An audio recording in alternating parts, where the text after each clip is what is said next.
Bienvenue dans notre émission consacrée aux Sankéors de Perpignan qui évoluent en top 14. Ce samedi 4 octobre à partir de 16h35, l'USAP défie le Stade Français à Aimé-Giral pour le compte de la 5e journée. Paul Roch, après 4 défaites de rang, mais 2 prestations qui étaient parfois quand même encourageantes à l'extérieur, là c'est impératif, il n'y a plus de choix, il faut gagner. Il faut gagner parce que c'est toujours 0 victoire, c'est 0 points. Oui, il y a des choses encourageantes, à commencer par la première mi-temps à La Rochelle la semaine dernière, mais ça suffit pas. 50 bonnes minutes, ça apporte pas de points, et là malheureusement, il y a une urgence de points. Tout le monde avance, même Montauban qui a pris 2 points donc, mais pas l'USAP, donc là il faut gagner, c'est à domicile. Franck Azema a parlé notamment de vertus à avoir à domicile dans cette cathédrale avec l'engouement du public, etc. Et ça sera impératif de les mettre sur la pelouse pour gagner, pour rendre fier aussi un public qui se fait de moins en moins patient, forcément. Et donc pour lancer une saison, pour éviter de se retrouver avec 0 points en 5 matchs et la perspective donc d'aller à Montauban sur un match qui s'annoncerait déjà crucial pour le maintien, avec 0 victoire, voire 0 points s'il n'y a même pas de bonus. Oui, puisque tu me disais, Montauban, ça arrive là très prochainement, dans quelques semaines. Oui, Montauban, c'est la 8e journée, là on a la 5e. Entre-temps, il y a un déplacement à Lyon qui sera pas facile, il y a la réception de Bordeaux qui le sera encore moins, et après ça va à Montauban, donc la perspective d'aller là-bas avec aucune victoire, elle existe. Et elle peut potentiellement faire peur, alors pas dans le vestiaire catalan ou autre, on n'en parle pas comme ça, et je pense pas qu'on se projette jusqu'à là, mais pour les supporters et quand on essaye d'avoir une vision à long terme, c'est quelque chose qui existe et qui peut faire peur, d'où l'impératif de points et de victoires. Comment ça s'est passé la semaine des Catalans? Est-ce qu'on a ressenti une mobilisation particulière chez les joueurs, le staff? Visiblement pas plus que d'habitude.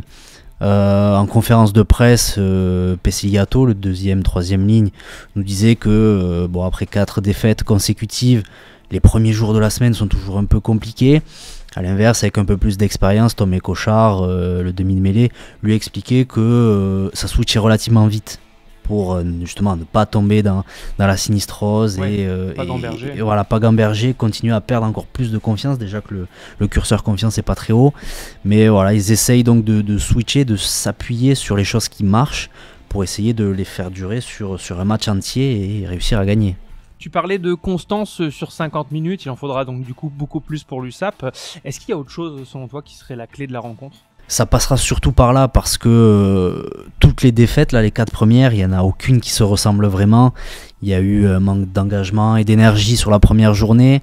Il y a eu 2 déplacements avec une très bonne première mi-temps où finalement la défense et l'état d'esprit ont répondu présent, mais finalement ça craque. D'où les 40-50 bonnes minutes et après ça craque. Et il y a ce match contre le Racing où il y a eu beaucoup de volonté, du jeu, ils ont été entreprenants, mais sans forcément se payer. Et à l'inverse, la défense avait pris des essais trop rapidement.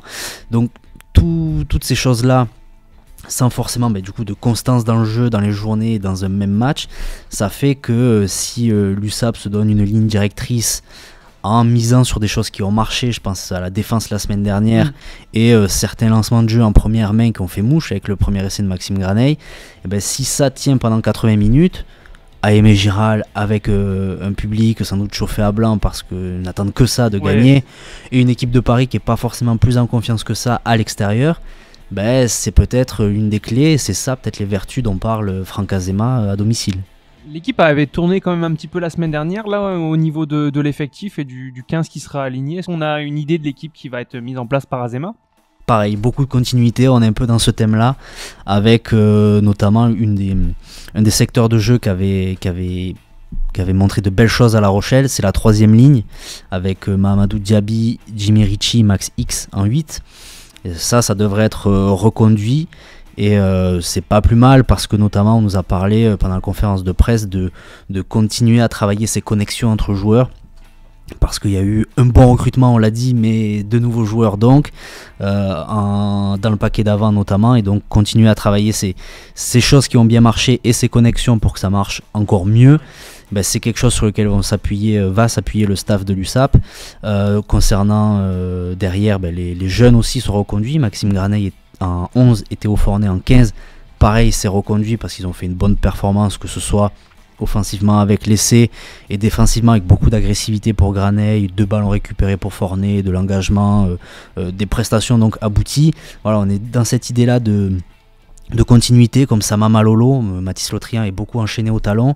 Là, Sama Malolo a fait un bon match à La Rochelle, il enchaîne. Voilà, c'est la prime à la méritocratie, c'est la prime aux choses qui marchent, comme on dit, capitaliser sur les choses qui marchent pour trouver de la confiance et essayer de faire en sorte que ce qui marche finisse par payer.